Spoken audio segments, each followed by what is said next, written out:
Hello everyone, welcome back. Today I am going to start a new chapter, chapter 9, Reproduction in Animals. In this chapter, we will discuss what is reproduction, why is it important, what are the two modes of reproduction, what is sexual reproduction, and finally male and female reproductive organs. So let us start the chapter. Chapter 9, Reproduction in Animals. Do you recall the processes of digestion, circulation and respiration which you have studied in your previous classes? आपको याद होगा आपने अपनी पहली class में 7th class में digestion के बारे में, सर्कुलेशन के बारे में और रेस्पिरेशन के बारे में पढ़ा था. These processes are essential for the survival of every individual. ये सारे प्रोसेसेस हैं वो बहुत ही इम्पॉर्टेंट हैं, ज़रूरी हैं किसी भी इंडिविजुअल के लिए जीवित रहने के लिए, किसी भी व्यक्ति के जीवित रहने के लिए ये सभी प्रोसेसेस जो हैं वो बहुत ही इसेंशियल हैं, ज़रूरी हैं. You have also learned about the process of reproduction in plants. आपने 7th क्लास में रिप्रोडक्शन पढ़ी थी प्लांट्स में. Reproduction is essential for the continuation of a species. तो एक्चुअली में रिप्रोडक्शन होता क्या है? रिप्रोडक्शन जो है वो बहुत ही ज़रूरी है for the continuation of a species, ताकि जो स्पीसीज हैं वो कॉन्टिन्यूसली एक जनरेशन से दूसरे जनरेशन तक पास ऑन हो सके. Imagine what would have happen if organisms had not reproduced. अगर ऑर्गेनिज्म रिप्रोड्यूस ना करें तो क्या होता? You will realize that reproduction is very important as it ensures the continuation of similar kinds of individuals generation after generation. तो आप देखेंगे कि जो रिप्रोडक्शन का प्रोसेस है वो बहुत ही इंपॉर्टेंट है, क्योंकि उसमें जो है वो इंडिविजुअल्स जो हैं वो एक ही तरह के जो हैं वो आगे जो है वो एक जनरेशन से दूसरी जनरेशन में पास ऑन होते रहते हैं. Means reproduction is a kind of producing young ones of its own kind. अपनी ही तरह के यंग वंस को प्रोड्यूस करना, this is known as reproduction. You have already learnt in your previous class about reproduction in plants. In this chapter, we shall learn how reproduction take place in animals. तो आपने अपनी पहले वाली class में reproduction in plants जो है वो पढ़ा है. अब इस क्लास में आप रिप्रोडक्शन इन एनिमल्स जो है वो पढ़ेंगे. Modes of reproduction means reproduction जो है वो कितनी तरह की होती है. Have you seen the young ones of different animals. क्या आपने अलग अलग एनिमल्स के यंग वंस बेबीज देखे हैं? Try to name some of the young ones by completing table 9.1 shown in examples at serial number 1 and 5. तो आपको यहाँ टेबल 9.1 में कुछ एनिमल्स दिए हुए हैं, आपने इनके यंग वंस के बारे में बताना है. जैसे कि 1st और 5th आपको दिया हुआ है. ह्यूमन जो है उनके यंग वंस को हम क्या बोलते हैं? बेबी. कैट के यंग वंस को हम क्या बोलेंगे? आपको यहाँ दिया हुआ है, यहाँ पे कैट के यंग वंस को हम बोलेंगे kittens. How are kittens and puppies born?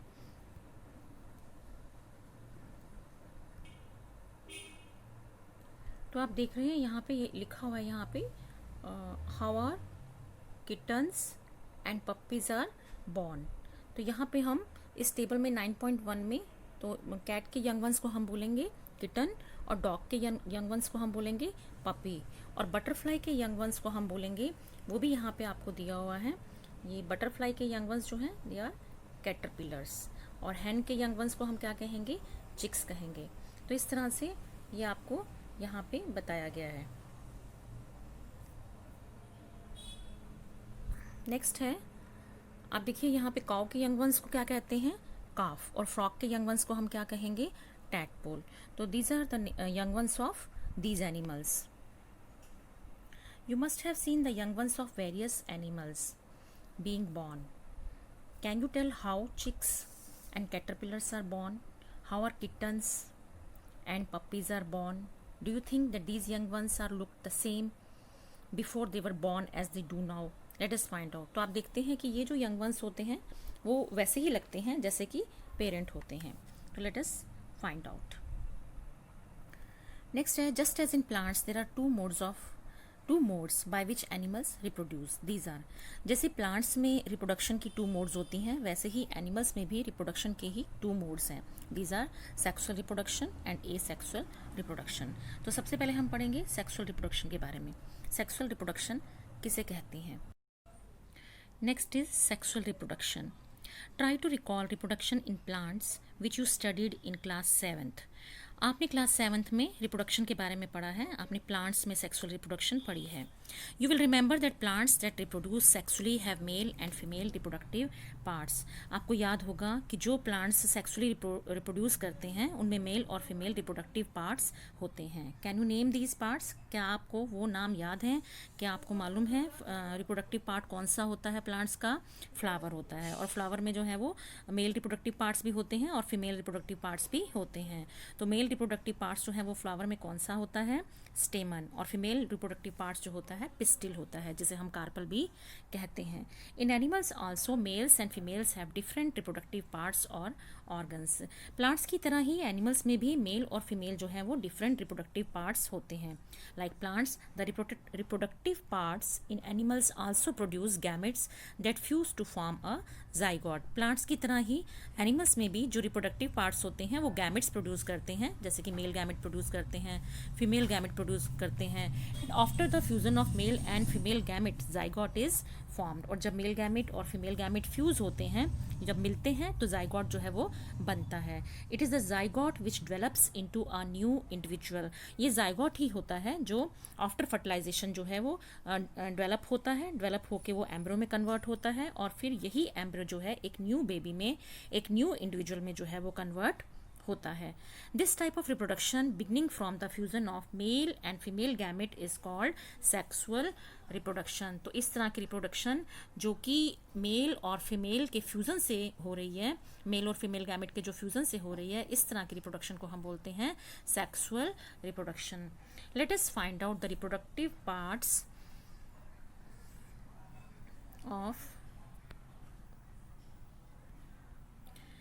Let us find out the reproductive parts in humans and study the process of reproduction in them. तो हम अब पढ़ेंगे ह्यूमन बींग्स में रिप्रोडक्शन कैसे होती है और उनके मेल रिप्रोडक्टिव ऑर्गन्स कौन कौन से हैं और फीमेल रिप्रोडक्टिव ऑर्गन्स जो हैं वो कौन कौन से हैं. तो सबसे पहले हम पढ़ेंगे male reproductive organs.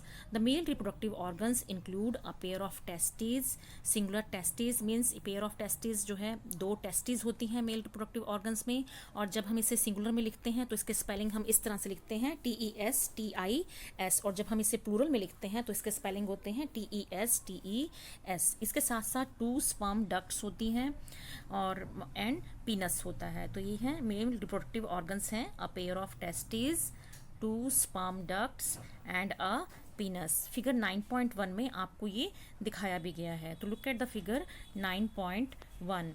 This is the figure of male reproductive organs in humans. तो यहाँ पे आपको दिखाए गए हैं पेयर ऑफ टेस्टिस. तो ये पेयर ऑफ टेस्टिस आपको दिखाई गई हैं.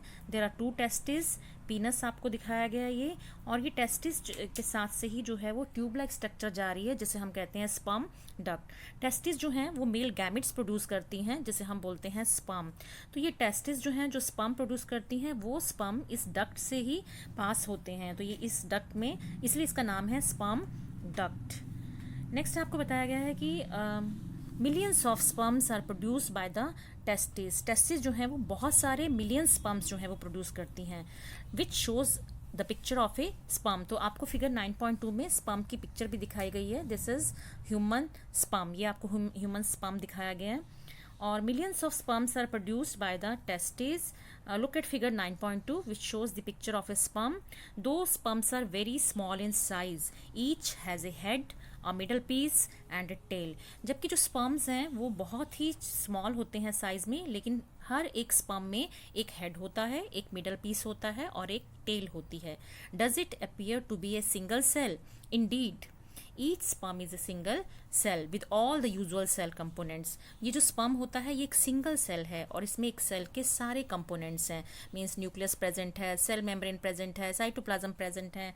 तो ये जो sperm है it is a single cell, ये एक सिंगल सेल है. इसमें ये टेल प्रेजेंट है. अब यहाँ पे पहेली आपसे क्वेश्चन पुट कर रही है, what purpose does the tail in a sperm serve.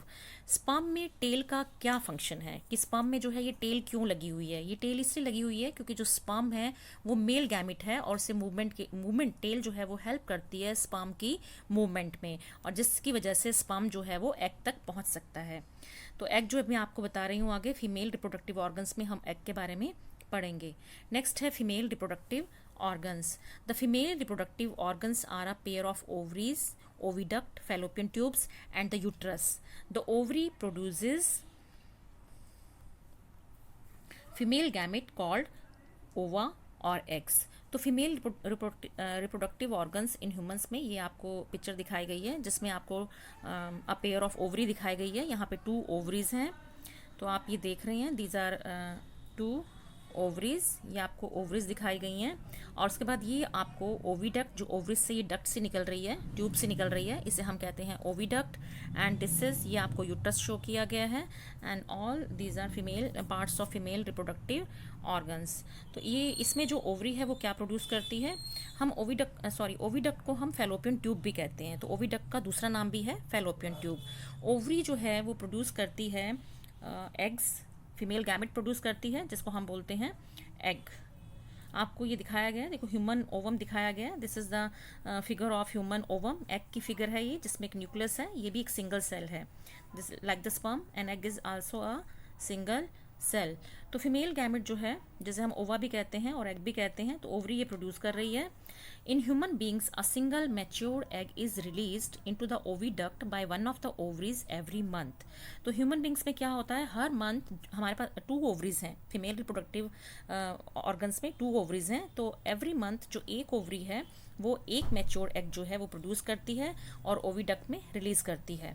Uterus is the part where development of the baby take place. और यूट्रस वो पार्ट है जहाँ पे वो जो baby after the fusion of male and female gamete zygote is formed and then zygote develops into embryo. और embryo जो है वो यूट्रस में जाके अटैच हो जाता है और वहाँ पे उसकी ग्रोथ और डेवलपमेंट होती है, जिसके बाद वो बेबी में कन्वर्ट होता है. तो uterus is the part where development of the baby take place. तो यूट्रस ही वही पार्ट है जहाँ पे बेबी की डेवलपमेंट जो है वो होती है. और like sperm an egg is also a single cell. Sperm की तरह एग भी जो है वो एक सिंगल सेल है. तो आपको इस फिगर में 9.5 में देखो फर्टिलाइजेशन दिखाई गई है. आपको ये मेल गैमेट दिखाया गया है स्पर्म, और ये फीमेल गैमेट दिखाया गया है ओवम, जिसमें आप देख रहे हो जो स्पर्म्स तो हैं, जो टेस्टिस वो मिलियंस ऑफ स्पर्म्स जो है वो प्रोड्यूस करती है, लेकिन एक सिंगल स्पर्म ही जो है वो ओवम को फर्टिलाइज करता है. बाकी सारे स्पर्म्स जो है वो बाहर ही रह जाते हैं. तो इस पिक्चर में आपको ये दिखाया गया है, look into the figure, fertilization का प्रोसेस आपको दिखाया गया है किस तरह से only a single sperm, this is a single sperm which enters into the cell of the ovum, जो ओवम की सेल में जो है वो एंटर कर रहा है. तो इस तरह से आपको ये प्रोसेस भी जो है वो दिखाया गया है. तो you know that the zygote is the beginning of a new individual. तो जाइगोट जो बनता है एक्चुअली में वो क्या है, एक सिंगल सेल होती है और उसी से एक पूरा मल्टी सेलुलर न्यू इंडिविजुअल जो है वो डेवलप होता है.